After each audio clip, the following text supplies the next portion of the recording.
The pandemic has meant that management has had to cope with managing people who are not physically in the office or in the workplace.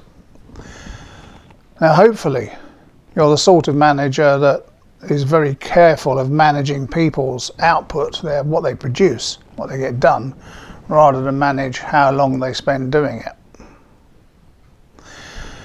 And you'll be able then to have carried on managing that way through the pandemic. You've got to remember that work is social, and having everybody working at home or remotely, working furloughed and 6 foot apart from their employees' friends, has been a problem for many. So you need to put back those social interactions. Give someone a call and have a chat. Don't talk about work, but ask about the dog and granny and all that sort of stuff. You need to be aware also of stress symptoms, because a lot of people have struggled trying to mix work with working at home. It hasn't been so easy for everybody.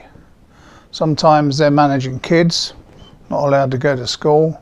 They've got all the normal domestic stuff to do, and they're trying to do their job.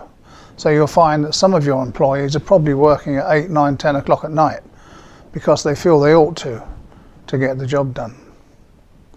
So there's quite a responsibility on your shoulders.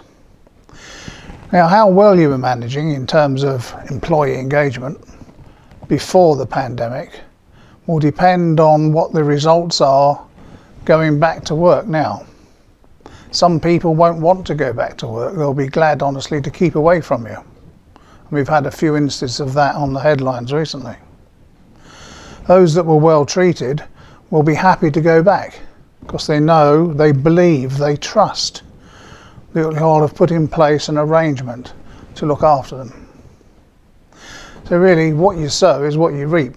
If you treat people badly, then they're not going to be keen to work for you.